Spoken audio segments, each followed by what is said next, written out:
Imagina que te ordenan quitarte la vida, no por crimen alguno, sino porque tu existencia incomoda al poder. Tienes 69 años. Has sido el hombre más influyente del imperio más poderoso de la Tierra. Y ahora, un soldado espera en tu puerta con una sentencia de muerte firmada por tu propio pupilo. Esta es la historia de Lucio Anneo Séneca, el filósofo que vivió entre palacios de mármol mientras predicaba el desapego, que acumuló fortunas mientras escribía sobre la pobreza del alma y que, finalmente, enfrentó la muerte con la serenidad que había predicado toda su vida. Corría el año 4 antes de nuestra era, cuando Séneca nació en Córdoba, la actual Córdoba. El mundo romano atravesaba una transformación brutal. Augusto había consolidado su poder tras décadas de guerras civiles. Roma ya no era aquella ciudad de ciudadanos libres, sino el corazón de un imperio que se extendía desde Britania hasta Egipto. Era un mundo de contrastes, riqueza inimaginable para unos pocos, miseria para las masas, gladiadores desangrándose mientras patricios aplaudían, filósofos debatiendo sobre virtud mientras esclavos cargaban sus literas por calles inmundas. Su padre, Séneca el Viejo, era un respetado retórico. Su madre, Elvia, poseía una educación poco común. Desde la cuna, el joven Lucio respiró el aroma de los libros y el ritmo de los argumentos filosóficos. Cuando apenas era un niño, su familia se trasladó a Roma. La ciudad eterna lo recibió con su caos. 1 millón de habitantes apiñados en edificios que se derrumbaban, mercados donde se comerciaba con especias de India y esclavos de Germania, templos dedicados a dioses en los que cada vez menos creían. La corrupción permeaba cada institución. Los senadores compraban votos con pan y circo. Los magistrados vendían justicia. Tiberio gobernaba con mano férrea desde su retiro en Capri, entregado a excesos que horrorizaban incluso a los romanos. En este ambiente tóxico, Séneca buscó refugio en la filosofía. Estudió con los mejores maestros, Átalo el estoico, quien le enseñó que la virtud es el único bien verdadero, Soción, que lo introdujo al pitagorismo, Papilio Fabiano, que combinaba retórica y filosofía magistralmente. Pero fue el estoicismo lo que capturó su alma. Esta filosofía ofrecía algo revolucionario, un sistema para vivir con dignidad en un mundo caótico. Los estoicos enseñaban que solo nuestros pensamientos y acciones están bajo nuestro control.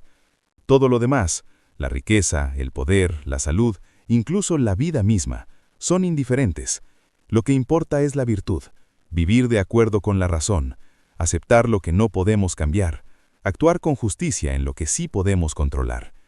Para el joven Séneca, estas ideas fueron una revelación. En un imperio donde todo parecía arbitrario, el estoicismo ofrecía un ancla moral.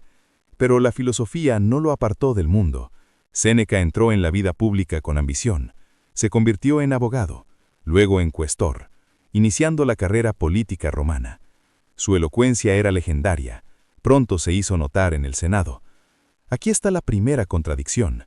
Predicaba el desapego mientras escalaba posiciones. Escribía sobre la vanidad de la ambición mientras cultivaba conexiones con los poderosos. Hablaba de igualdad mientras vivía en una sociedad esclavista. Cuando Tiberio murió en el año 31, le sucedió Calígula. Al principio hubo esperanza, pero pronto quedó claro que el joven emperador había heredado la locura. Se declaró Dios viviente, nombró cónsul a su caballo, ejecutaba senadores por capricho. Séneca, con su reputación como orador brillante, navegaba aguas peligrosas. Cuenta la historia que Calígula, celoso de su elocuencia, ordenó su ejecución. Solo la intervención de una amante del emperador lo salvó. Cuando Calígula fue asesinado en el año 41, Claudio fue proclamado emperador. Pero para Séneca, este reinado traería no un ascenso, sino una caída. Fue acusado de adulterio con Julia Livila, sobrina del emperador. Las acusaciones probablemente eran falsas, pero en Roma la verdad importaba menos que el poder. Séneca fue condenado al exilio. Su destino, Córcega, una isla desolada en el Mediterráneo. Tenía 45 años y lo perdía todo. 8 años. Séneca pasó 8 años en Córcega, en una isla que él mismo describió como un peñasco estéril. No había bibliotecas, no había debates filosóficos, solo silencio, mar y roca. Para un hombre cuya vida había sido las palabras y las ideas, el exilio era una muerte en vida. Y sin embargo, fue aquí donde se forjó como el filósofo que conocemos. Despojado de todo, tuvo que enfrentar las preguntas que había predicado. ¿Qué es valioso cuando te lo quitan todo?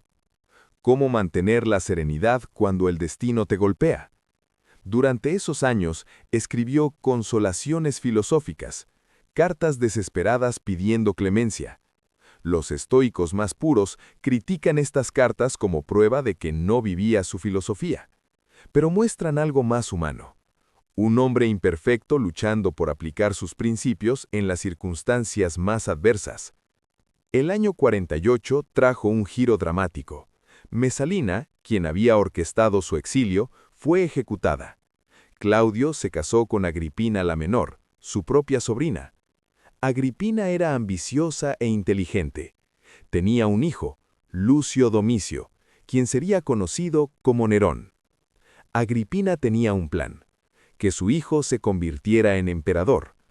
Para educarlo necesitaba al mejor maestro de Roma. Necesitaba a Séneca.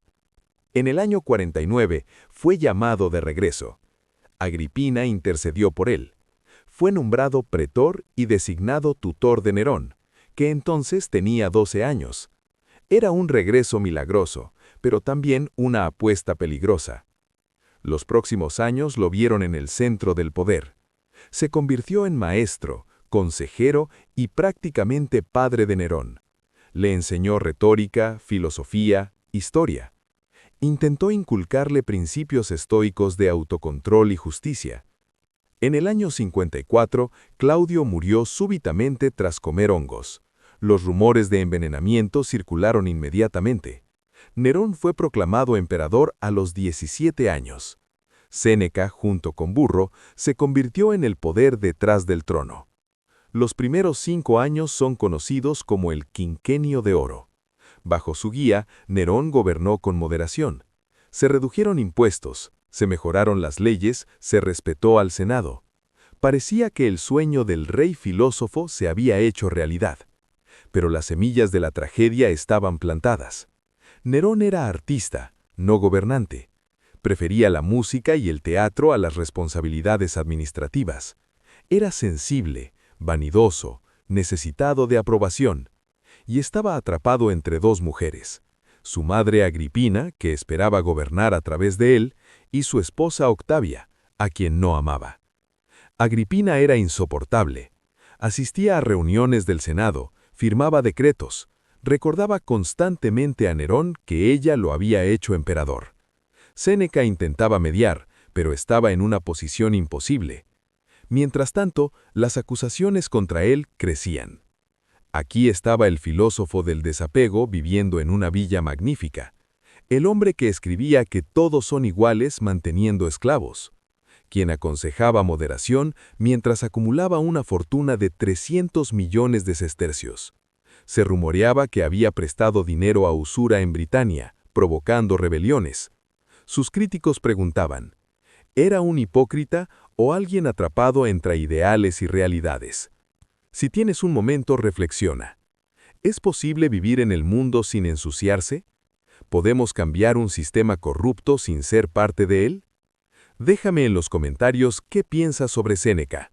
Suscríbete al canal, porque la historia apenas comienza a revelar sus secretos más oscuros.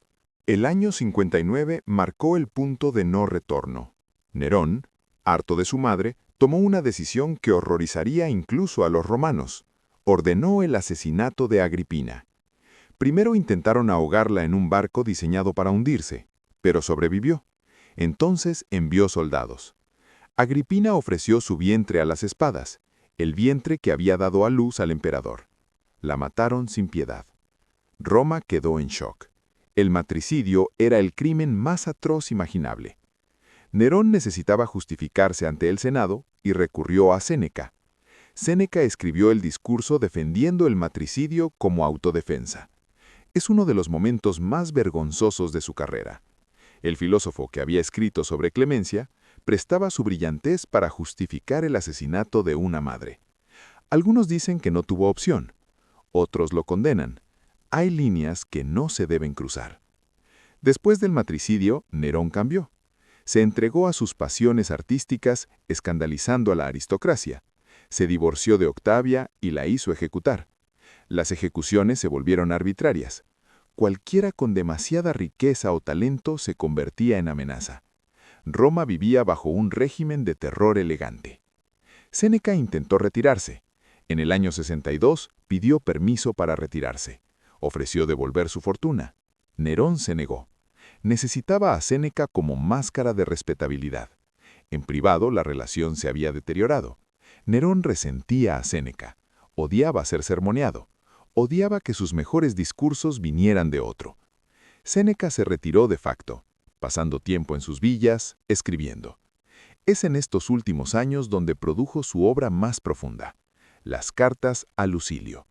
124 epístolas filosóficas. No son tratados abstractos, sino meditaciones sobre cómo vivir, sobre el tiempo, la amistad, el miedo a la muerte. Cada carta es una joya literaria.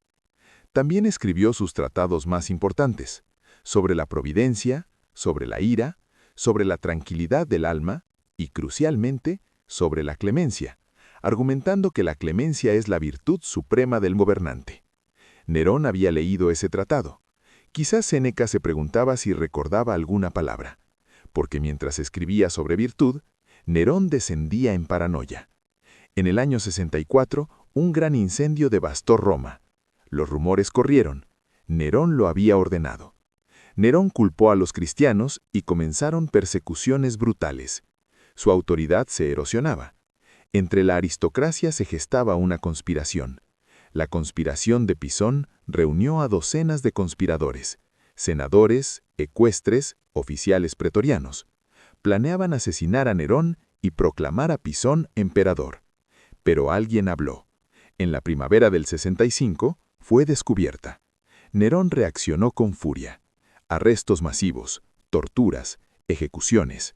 Y entonces los dedos apuntaron hacia Séneca. No hay evidencia de que participara activamente, pero Nerón no necesitaba pruebas. Necesitaba chivos expiatorios y confiscar la fortuna de Séneca. Un tribuno llegó a la villa de Séneca en la primavera del 65. El filósofo tenía casi 70 años. Había vivido bajo 5 emperadores, alcanzado las cumbres del poder y conocido el amargo sabor del exilio.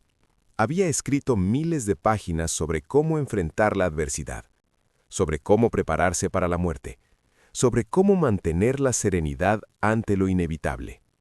Ahora llegaba el momento de la verdad. El tribuno portaba un mensaje del emperador Nerón, su antiguo alumno. Séneca debía suicidarse.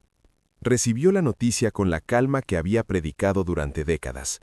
Según Tácito, no mostró sorpresa ni miedo. Era como si hubiera estado esperando este momento, ensayándolo mentalmente cada día de su vida. Pidió su testamento para hacer las últimas disposiciones, pero el tribuno se lo negó con frialdad. Todo pasaría al emperador. Las propiedades, las riquezas que tantos críticos le habían reprochado, todo se perdería. Entonces Séneca, con una compostura que desafiaba las circunstancias, se volvió hacia sus amigos reunidos y dijo que les dejaría el único bien verdadero, el único que nadie podría arrebatarle, el ejemplo de cómo había intentado vivir con virtud.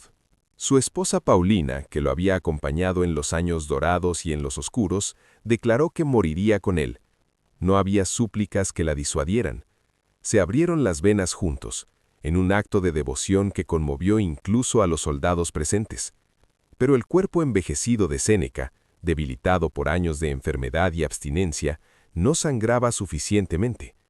La muerte que debía ser digna y rápida se convertía en una agonía prolongada.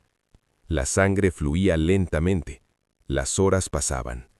Pidió cicuta, como Sócrates siglos antes, buscando la conexión simbólica con el gran filósofo que había elegido la muerte antes que traicionar sus principios.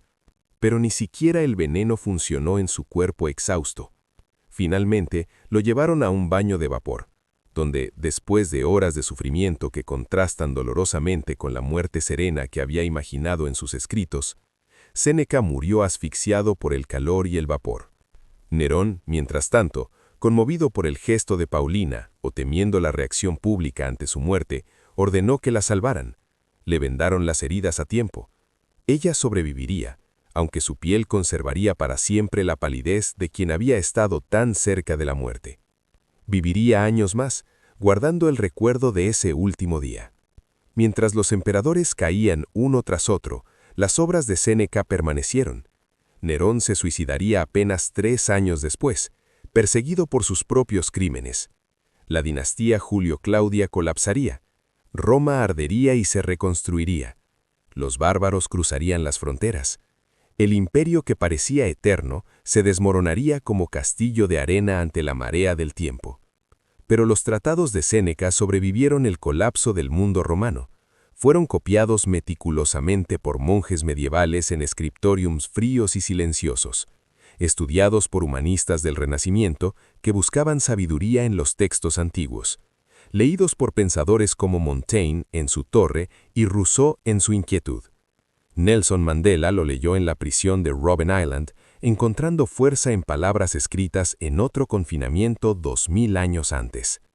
Viktor Frankl, superviviente de los campos de concentración nazis, reconocería en el estoicismo de Séneca las verdades que descubrió en el infierno del siglo XX, que la última libertad humana es elegir la actitud ante cualquier circunstancia. ¿Por qué nos hablan hoy las palabras de este filósofo contradictorio? De este hombre que predicaba pobreza desde palacios de mármol, que escribía sobre libertad mientras servía a un tirano? Precisamente porque no era un santo inalcanzable, sino un hombre imperfecto luchando por vivir sus principios en un mundo que se lo ponía difícil. Sus contradicciones no invalidan su filosofía, la humanizan. Nos recuerdan que la virtud no es un estado de perfección al que se llega, sino una lucha constante, una elección que debe renovarse cada día. En un mundo donde constantemente sentimos perder el control, donde las noticias nos bombardean con crisis, donde la tecnología dicta nuestros ritmos y la ansiedad parece la condición default de la existencia moderna, Séneca nos recuerda que aún controlamos lo esencial, nuestros pensamientos, nuestras respuestas, nuestros valores internos. Sus palabras sobre el tiempo resuenan con particular fuerza hoy.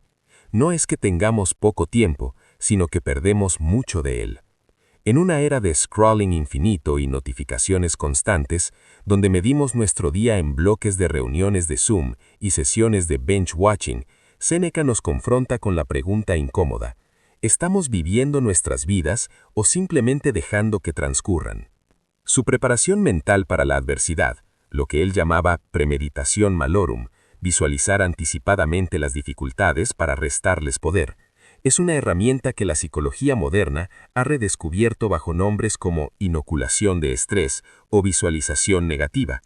Su insistencia en que la virtud es lo único verdaderamente nuestro, lo único que nadie puede quitarnos, desafía una cultura que mide a las personas por sus seguidores en redes sociales, sus títulos, sus posesiones. Séneca no tenía todas las respuestas. Vivió en una sociedad profundamente injusta basada en la esclavitud. Y aunque escribió sobre la humanidad común de amos y esclavos, no desafió fundamentalmente el sistema. Predicó desapego de las riquezas mientras acumulaba una fortuna que lo convertía en uno de los hombres más ricos del imperio. Aconsejó retirarse de la vida pública mientras se involucraba en las intrigas más peligrosas del poder imperial. Estas contradicciones son reales y no deben minimizarse. Pero en sus escritos más profundos, en esas cartas a Lucilio, donde dejaba caer la máscara del consejero imperial y escribía como un ser humano vulnerable a otro ser humano, nos dejó herramientas genuinas para vivir con dignidad en un mundo incierto. Nos enseñó que podemos elegir nuestras respuestas incluso cuando no podemos elegir nuestras circunstancias, que la virtud no depende de condiciones externas, de tener el trabajo perfecto, o la pareja ideal, o la salud inacabable, sino de cómo respondemos a lo que la vida nos presenta. Que la muerte no es algo que temer, sino algo que aceptar como parte natural de la existencia, y que esa aceptación, paradójicamente, nos libera para vivir más plenamente. Que la verdadera riqueza no está en lo que poseemos, sino en lo poco que necesitamos. Que el presente es todo lo que realmente tenemos, y que gastarlo en preocupaciones sobre el futuro o lamentaciones sobre el pasado es el más grande de los desperdicios. Cuando el tribuno llegó con la orden de muerte, Séneca tuvo que decidir no solo cómo morir, sino qué significaría su muerte. Eligió morir como había enseñado a vivir, con serenidad y dignidad, convirtiendo incluso su último acto en una lección para quienes lo observaban. Que la ejecución fuera torpe y dolorosa, que la realidad no igualara el ideal que había imaginado en sus textos, es quizás la última lección, que incluso nuestros momentos más importantes rara vez son tan perfectos como los planeamos, pero que aún así podemos enfrentarlos con la virtud que está a nuestro alcance. 2000 años después, esa imagen permanece como testimonio poderoso del poder de las ideas para trascender su tiempo y su autor. Los palacios de Nerón son ruinas, el imperio que gobernó es polvo. Las riquezas que acumuló Séneca desaparecieron hace milenios, pero sus palabras sobre cómo vivir con propósito, cómo enfrentar el sufrimiento, cómo mantener la libertad interior incluso en las circunstancias más restrictivas, siguen ofreciendo guía y consuelo. Si este video te ha hecho pensar, si las contradicciones de Séneca te han obligado a examinar las tuyas propias, si has reconocido en su lucha la tuya, déjamelo saber. ¿Podemos separar al filósofo del hombre? ¿Invalidan sus fallos personales la verdad de sus palabras? ¿O precisamente su humanidad imperfecta lo que hace sus enseñanzas más valiosas? ¿Qué lección de Séneca resuena más en tu vida hoy? Si quieres seguir explorando el estoicismo y descubrir cómo estas ideas antiguas pueden transformar tu vida moderna, te invito a ver el próximo video sobre Marco Aurelio, el emperador filósofo que llevó el estoicismo al trono más poderoso del mundo. Mientras Séneca luchó por mantener su filosofía en medio del poder corrupto, Marco Aurelio intentó gobernar según principios estoicos. ¿Es posible tener poder absoluto y mantener la virtud? Lo descubriremos juntos. Suscríbete a El Historiador del Pasado para no perderte estas historias de pensadores cuyas vidas siguen iluminando nuestro camino 2000 años después. Dale like si este viaje al pasado te ha ayudado a pensar mejor sobre el presente. Y recuerda las palabras con las que Séneca termina una de sus cartas a Lucilio. Mientras respiremos, mientras estemos entre los humanos, practiquemos la humanidad. Nos vemos en el próximo video.